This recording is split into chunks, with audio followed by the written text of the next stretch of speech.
Welcome to Up to the Minute. It is a Tuesday, April the 20th. Glad to have you with us. We've got your HCC news and information, some special guests on the show, and one person who's always special every Tuesday and Friday at least. Frank Cooper's joined us from his home studio. Good morning, Frank.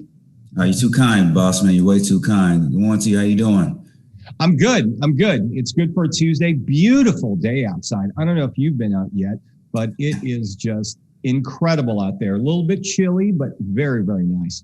Oh, trust me, this is my kind of weather. We're going to be praising this weather until summer gets here for sure. For those guys who are watching Up to the Minute, you can watch it 5 days a week. We're on YouTube. All you got to do is hit the notification bell. HCC Up to the Minute, search that. We're also on social media. So Facebook, Instagram, Twitter. We have all the latest interviews, campus interviews going on all around colleges and campuses around HCC. So let's grow the show. All right, Frank, stick around and maybe we'll talk a little sports at the end of the show. So we'll could check in with you later on. All right, two guests this morning, both of them from HCC. Courtney Smith is an English professor and West Houston Institute Innovation Fellow, along with the HCC Katy Creative Writing Club advisor. Good morning to you, Courtney. Good to see you. Good morning. I'm glad to be here. Thank you for having me.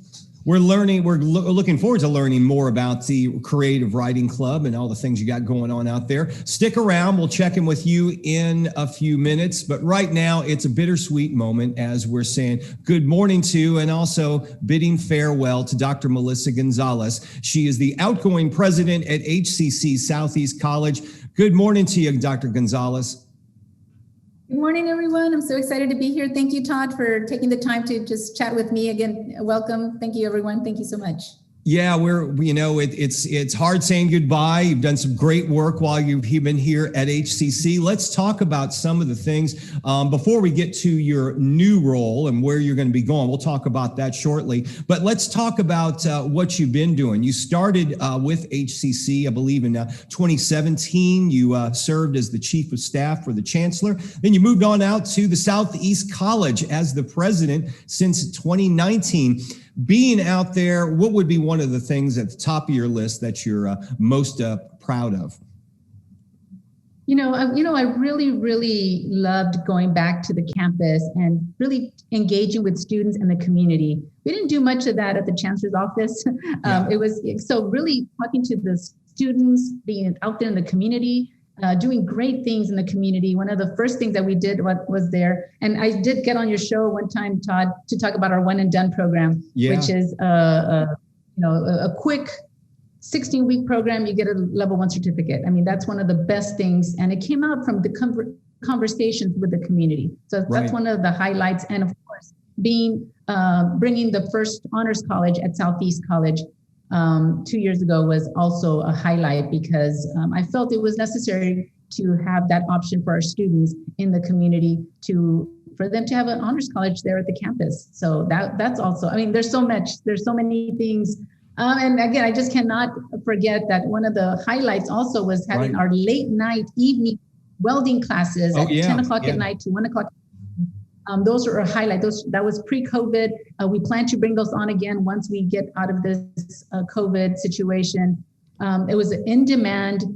We had 11 students that very first semester. And so we are looking forward to bringing those type of opportunities back. We are listening to the community, and that's one of the things that I wanted to make sure I did as president at Southeast College. Well, the late night welding classes, that just shows how we try to make our courses convenient for our students, because what you'd notice, a lot of the students were working daytime jobs, dealing with families, and they just said, hey, I don't have time to go spend hours on a college campus in the middle of my day. Can you adjust those hours? And you guys said, you know what? Boom, we're going to start a late night classroom. Yeah, the community was saying, we would love to go, but we're working. We got mouths to feed and we have responsibilities. And then I said, well, when would you be able to come? Well, it had to be late at night. All right, then we'll do it. I said, if we put it on, will you do it? And they were very open to it. And the beauty of it is our faculty also, and with the help of our dean, of course, were open to these type of opportunities, because they knew at the end of the day, it's for our students. It's not when it's convenient for us, when it's convenient for our students. And again, very popular. And like I said, Right now, we don't have them right now due to COVID, but we do plan to bring them back hopefully as soon as fall semester.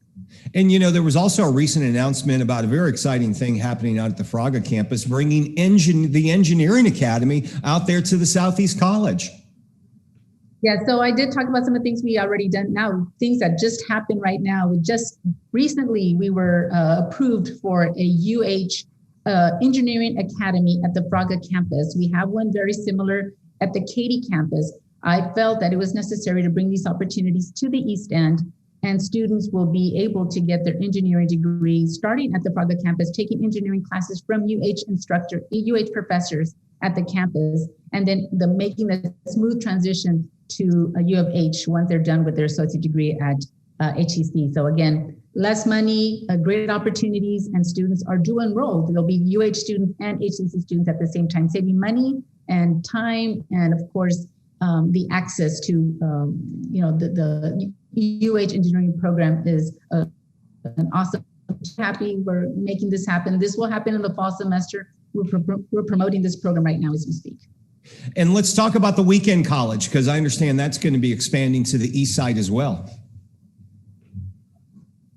Yes, the same thing as the same concept. We heard the community, a lot of individuals are not available during the week. And so in the weekend, to be able to get a level 1 certificate or even a whole associate degree, just coming on Saturdays is amazing. And these are the opportunities we're providing our students there at the East Side campus. We will have real estate, we will have logistics, and we will have welding classes on Saturdays where you will earn a level 1 certificate. And if you want to, you can pursue an associate degree in those fields as well. So you'll be done in less than a year just coming on Saturday. And could there be a new center of excellence on the horizon that you guys are going to be playing a role in there, or the Southeast College, I should say? We're so excited about this one too. Again, so many great things happening at Southeast. We are proposing, and the process is moving along for our Center of Excellence in Teacher Education. We know that there's always a demand for teachers, especially right now with COVID and the need to have highly skilled, trained teachers in our classrooms. And we do offer those classes already. We want to put it under a Center of Excellence to make sure we bring awareness to the community, awareness to our students and to our families, and of course our school districts that we work very closely with. We are working in a partnership right now with Austin High School that has a teacher magnet program. So having students taking dual credit education classes at the high school, coming to HCC, and then transferring to A&M or UHD or U of H. I mean, we want to make those pathways possible, but to be an advocate for education is something that we want to make sure that HCC is part of. So we're so excited. That is also going to be announced soon, and in the fall semester we'll be kicking it off. So we're very excited. That is happening at Southeast.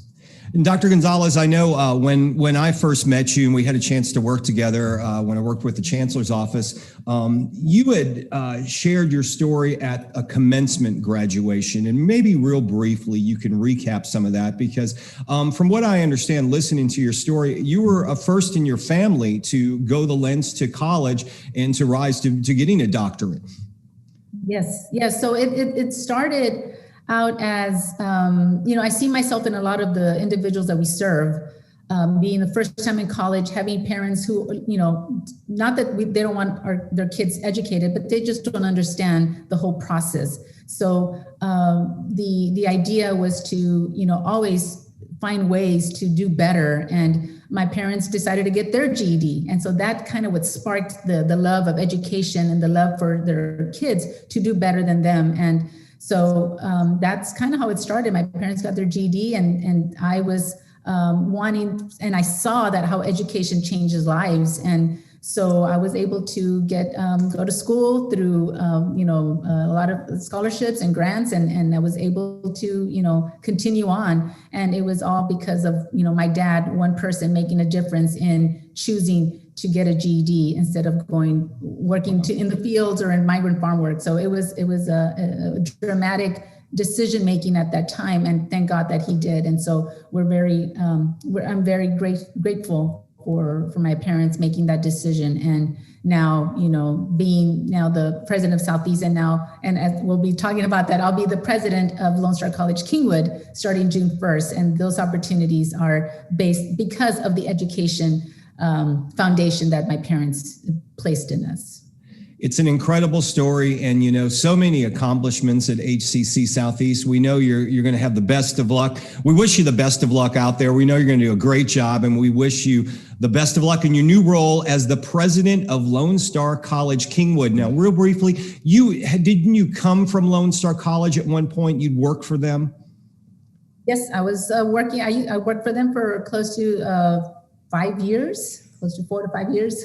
And from there, I did come to HCC. So I feel I'm equipped with all this knowledge and skills gained at HCC, and I'm returning back now on a different role, at a different level. And I'm very excited for the opportunity. And again, I'll cherish all the time and all the friends that I've gained at HCC. And again, everyone has a friend still, but I'll be at Lone Star College. But we'll definitely keep in touch. We're all in the same business. We're not at all competing. We're helping our communities, and that's what I plan to do. Absolutely. We're all in this together. Dr. Melissa Gonzalez, we wish you the best of luck. Thanks for all you've done at HCCC, and continued success for you. Thank you so much. It was an honor. Thank you so much, everyone. Thank you. We'll talk to you soon. Take care. All right, we're going to move on to Courtney Smith. Courtney is the English faculty advisor for HCC's Writing Club. Good morning again, Courtney. Good morning. Thank you so much for having me. I'm excited to be here and talk about the club and all the other things. So tell us about the club. First off, can any of our students get enrolled in this, or can they join it? How does that happen? The HCC Creative Writing Club is open to any HCC student. So anyone who is creative and a student at HCC is welcome to join. Right now, due to the pandemic, we're meeting virtually every Thursday at 2:30. And so all they really have to do is contact me or go to we have a short link, bit.ly/HCC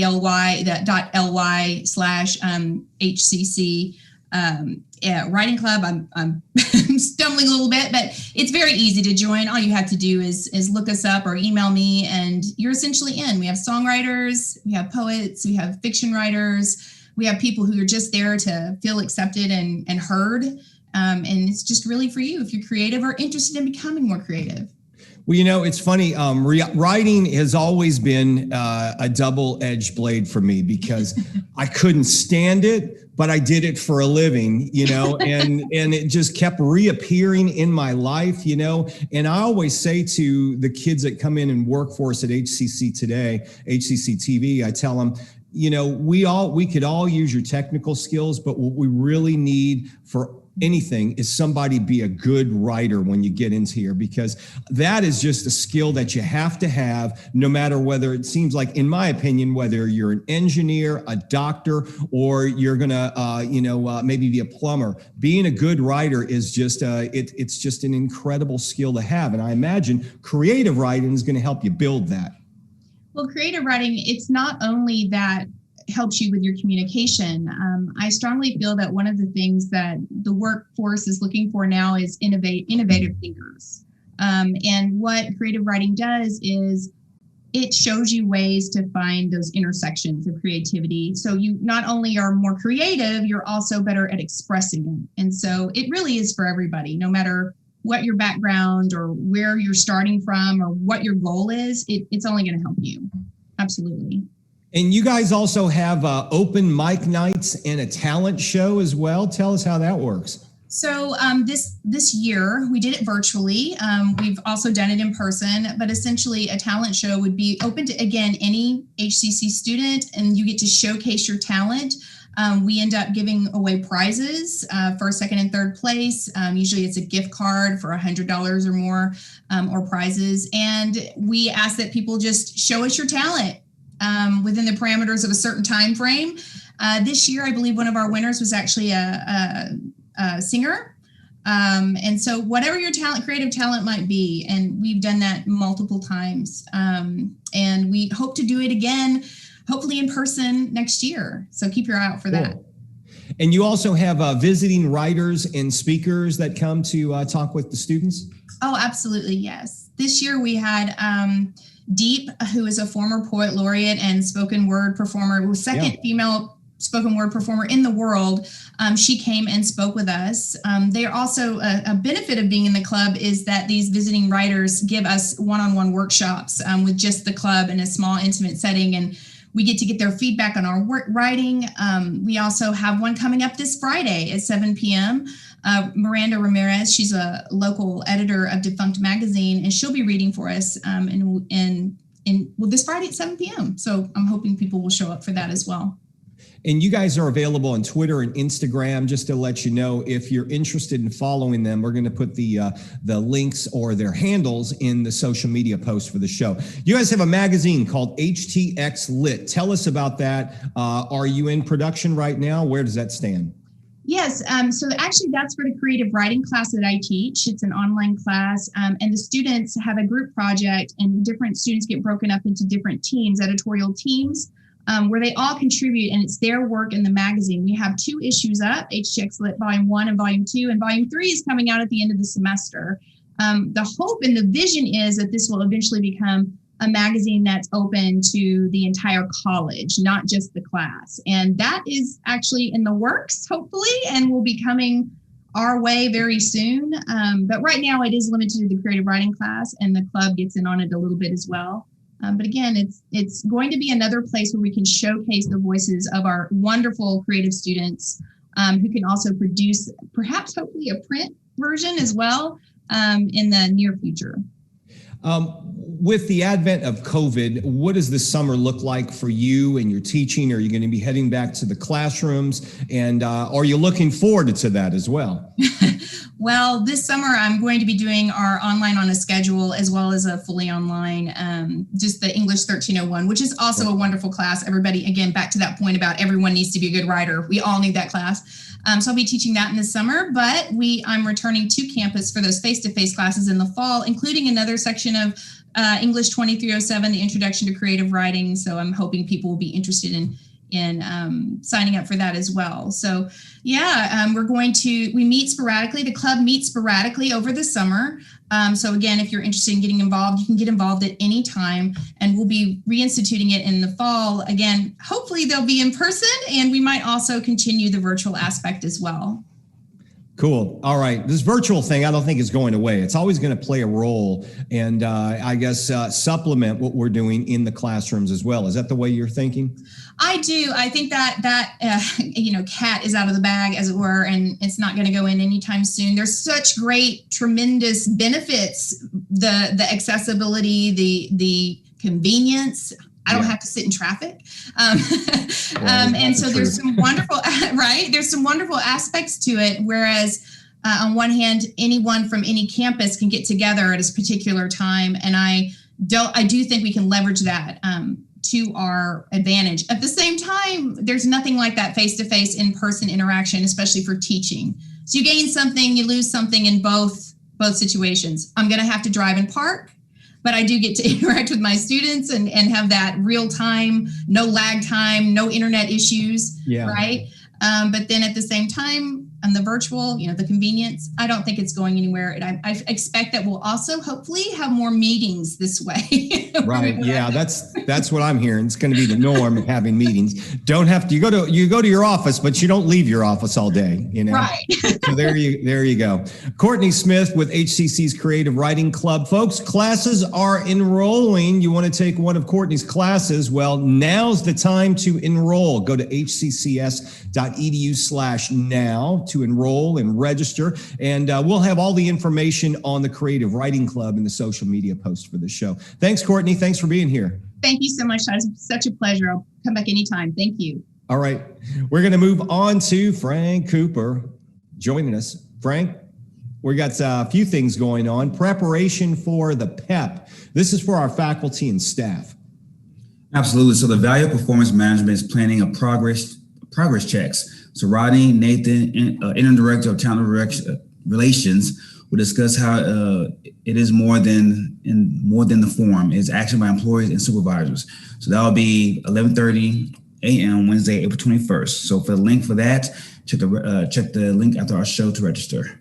Life hacking, that's the term these days. It's just a way of saying learning to do things better, I guess. Life hacking 101, credit common sense, is happening noon tomorrow, Wednesday, April the 21st. Student Life offers this financial literacy discussion to help students with common sense tips to increase understanding of building credit, handling credit card debt, and money management, something we could all learn about. It's the link to sign up will be in the post for this show, or check your emails for updates and to register. Rec Sports, they've got a number of things going on, Frank. It looks like they've got a sports career seminar, Mortal Kombat, and FIFA in tournament that's coming up. Absolutely. And all of these are this Wednesday. So the Sports Career Fair seminar is if you want to work for sports or your favorite sports team, let's say you use a degree in sports industry, e-gift prizes available for attendees who all go.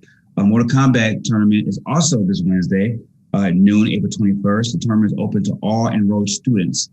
And as well, the FIFA tournament is also Wednesday at noon. The tournament is also open to all enrolled students as well. So for info and to register, check presence or email sports@hccs.edu. Frank, did you play Mortal Kombat? Were you a Mortal Kombat player? I was an old school cat, so Street Fighter was more my game. Yeah. Championship edition on Genesis, and then when Mortal Kombat came out, I slowly transitioned. But I was always a Street Fighter guy. Are you going coming out this Friday? Are you going to go see the movie? I have HBO Max. I'll probably watch it from home this week. But I'm definitely going to check it out, though. I can't wait. It is coming out. So there you go. All right. Anyway, more student life, wellness, and smoke-free HCC events. Of course, there's a campaign going on right now promoting a smoke-free environment on HCC campuses. They're asking students and getting the community involved, and they've got some events that are happening. We will post a link to those events and information on all of them. There's a number of them coming up. There's a cooking event, Cooking with Chef Jayla. That's 6:30 p.m. tomorrow. There's also mindful meditation, 7 p.m. tonight, it looks like. Earth Day, a virtual zoo tour. You can check out the zoo for Earth Day. That's 6 p.m. Thursday, this coming Thursday. And HCC Quick Kits. That's happening through May the 6th. Smoking actually puts stress on the body. Sign up and have a quick kit to help de-stress. That'll be sent to you. Check your email for details, and we'll put the email address in the social media post for this show. Frank, if you're looking to sign up for the fall or for the summer registration classes, well, there are payment plans available for people. Exactly. So to pay for tuition, books, etc., grants, scholarships, emergency assistance, work study, Eagle Promise, and more can assist you. So for help in choosing that plan that works best for you, go to finaid.district@hccs.edu. The good thing about signing up for classes right now, because registration's underway, is that you have a longer time to pay it off, especially if you're doing the payment plans. You sign up, you got payment plans, the final payment's not due till August. We also encourage you'll sign up for FAFSA and have a chance to check out what financial aid and scholarships are available for you. And in many cases, for a lot of our courses, we have tuition assistance that's available through grants. You don't have to pay those back. All you have to do is sign up early. As we've been mentioning for the past month or so, face-to-face classes are returning this summer. That means we'll have students in classrooms with face-to-face instructions. We're going old school for this, folks. And if you are going to be taking those classes, keep in mind they'll be very small. Social distancing will be practiced, and you'll have to wear a mask. So sign up for the classes early. Get the class that you want.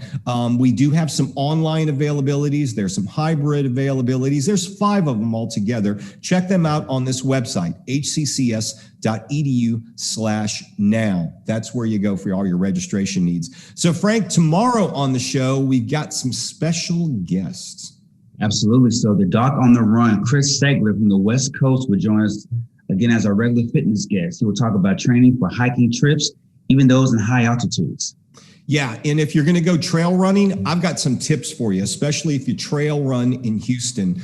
You know, a few years back, Frank, long before I started working for HCC, I went on the trails by Buffalo Bayou Park to go mountain biking. Well, I had really never been mountain biking. Well, long story short, I broke my face. It was a bad situation. I mean, nose, face, the bike I had was cheap. I was going over it. There are a lot of roots in Memorial Park, especially if you go in the trails.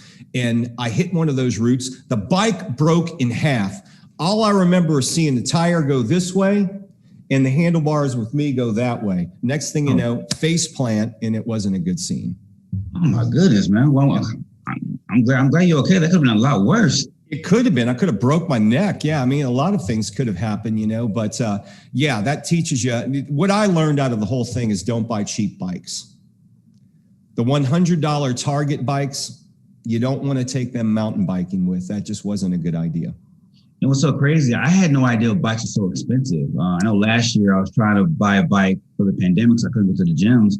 I was looking at the prices. I was like, goodness, these are like used cars. Yeah, I told you I could hook you up with a bike. I've got an old bike I could hook you up with. I told you that. So. Yeah. We can still hook you up. I'm gonna need that. Hey, before we get to the next guest, real quickly, I don't know, I'm sure you've been watching some NBA, but it looks like the Rockets, bright spot of the season, they've got a Cougar on their team now, and he's doing pretty well from what I could tell. Who's the Cougar now? I can't remember his name, but they just got him on the team, and he's, is one of these 3-point guys. They brought him up, and yeah, he's been playing pretty well for him. Well, good. And that's the thing. I mean, even though when your team is so bad and you're trying to figure out plans for the future, this is how you develop and scout. Like you have guys in the G League who are itching to have a chance to get on the roster and make an impression. So, a lot of young guys came through the G League and found their ways on the rosters and become mainstays. So hopefully this guy can be a mainstay and be a contributor on a winning team, hopefully next year. So this is the time when you got to like develop and scout talent that's on your roster, especially young talent. And it just goes to show you how quickly things can change. Okay, Houston Astros, about a week ago that we were saying, hey, these guys are doing great. They're off to a fast start. Now they've lost 7 out of 8. They have. And you know what, though? I was looking at the MLB standings last night, and there's a lot of 500, sub 500 teams right now in baseball. Yeah. The Yankees are 5-10 right now. I think everybody in the AL West is pretty much below 500 or at 500. Yeah. So if you're not the Dodgers or the Padres are 500 too. So there's a lot of mediocrity right now in baseball, and I don't know if fans not really being able to be there full capacity is messing with the players or just dealing with the whole pandemic through spring training.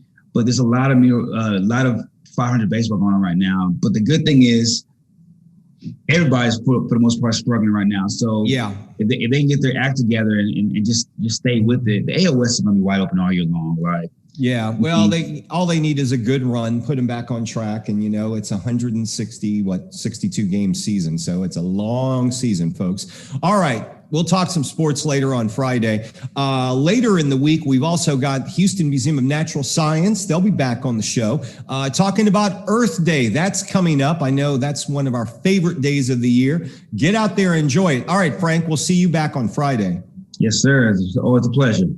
And we'll see all of you tomorrow live right here, 10 a.m. on Up to the Minute.